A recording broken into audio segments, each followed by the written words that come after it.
75%. That's the percentage of people who Google something and never go past page 1. What does that mean? It means that being at the top of Google still matters, even in an era of AI, and anyone who's saying otherwise is lying. As per this article by backlinko.com, the #1 ranked Google result gets a 27.6% share of all clicks on that query. That means 1 in 4 people will click the first result, and that's if they're clicking anything at all. If you want to get the most, or anything, out of organic, you need to nail your keyword research. But still, people treat it like it's a guessing game. They think of a topic, they write a post, and they hope it works. This fails big time. In this video, I'm giving you a full beginner-friendly walkthrough of how to do keyword research the right way in 5 easy steps. And along the way, I'll explain why keyword research isn't even the right term anymore. I'm Dan from fatjoe. We've delivered over 200,000 SEO orders since 2012. And now, let's get into the video. Step 1.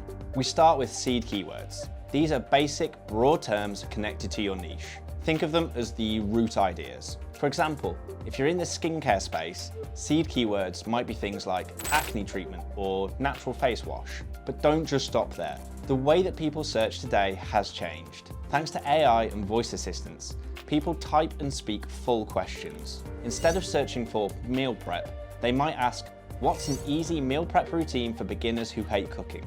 That's the kind of language that we want to find. So go beyond the obvious. Go ahead and dive into the rabbit hole. Check out Reddit threads, read Amazon reviews.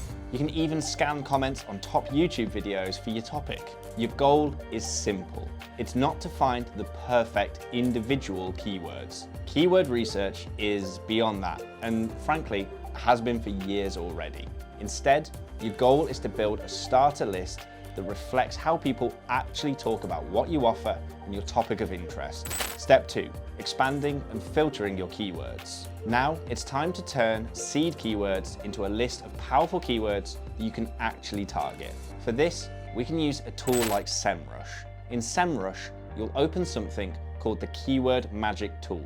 And don't let the name scare you. It's basically a feature where you enter one of your seed keywords, like vegan recipes, and it will give hundreds or even thousands of related keyword ideas. A good alternative for this might also be the Ubersuggest keyword search tool. Whatever tool you use, it likely won't just give you keyword ideas. It will also throw a lot of helpful data at you, like search volume, which shows you how many people search for that keyword each month. Keyword difficulty, which is a score from 0 to 100 that estimates how hard it would be to rank for that keyword. This is calculated differently by each tool, of course, but you have to remember one thing.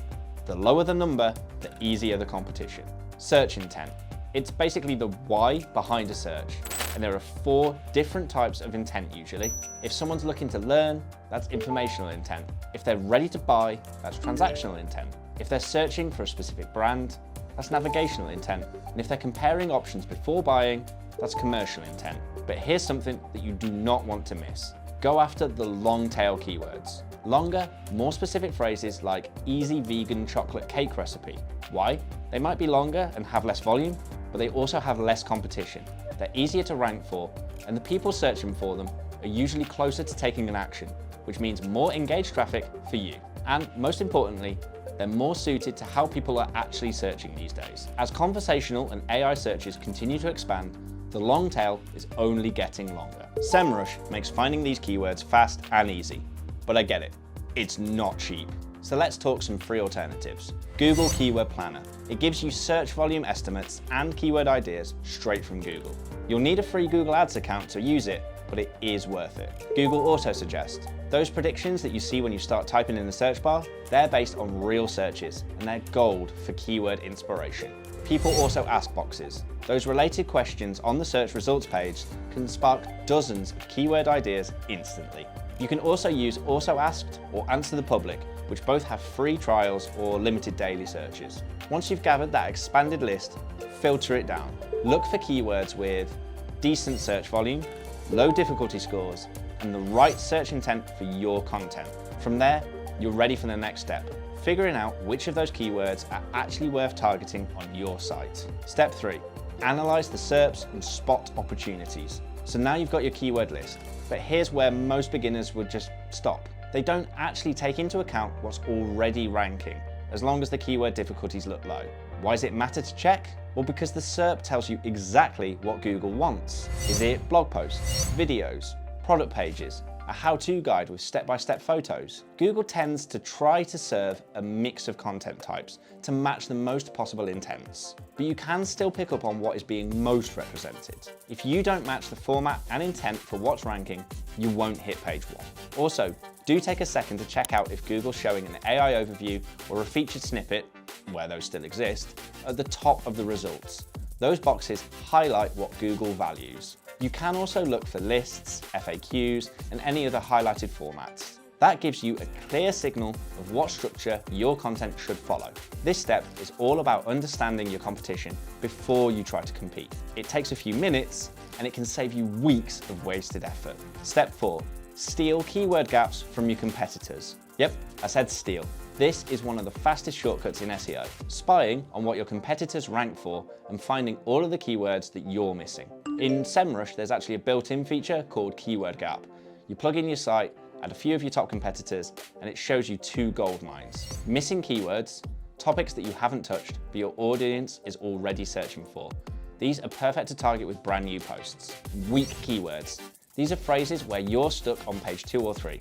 With a small push, like updating your post, improving the content, or adding internal links, you can often jump up to page 1. There's also tools for this in Ahrefs and other SEO tools out there.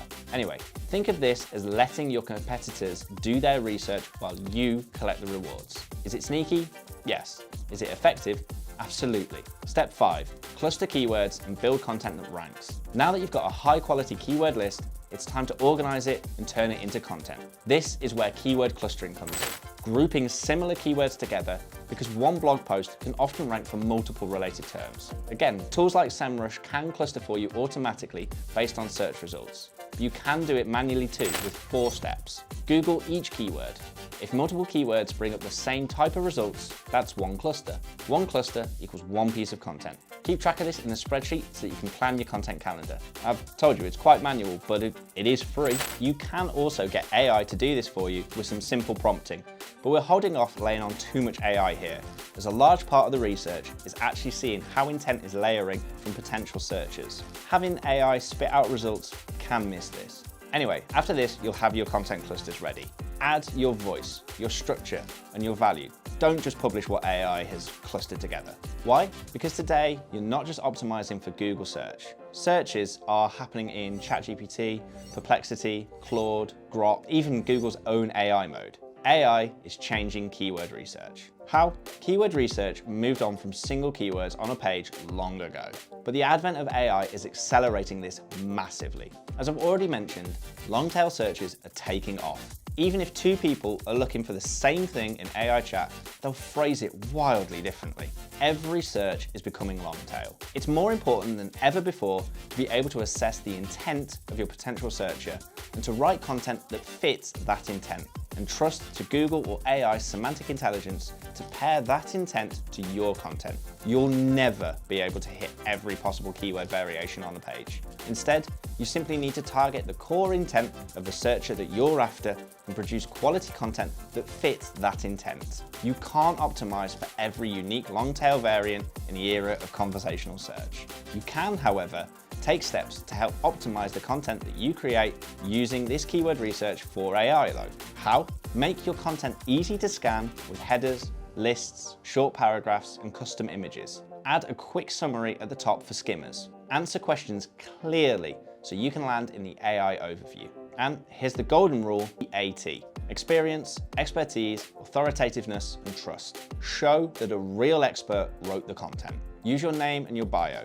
Add personal tips and insights. Cite credible sources and include original research and images. Credibility and clarity equals a higher chance of ranking in Google's AI overviews and for being cited by AI assistants like ChatGPT. This isn't the only way that SEO has changed in 2025. If you want the full breakdown on how SEO has really changed, you need our previous video. That's all for today. I hope you'll use some of these steps to nail not only keyword research, but intense research. SEO isn't complicated once you break it down. You just need the right process and a bit of patience. If you liked the video, do hit the subscribe button and let me know in the comments what are the topics you'd love to see covered. Stay informed and stay visible.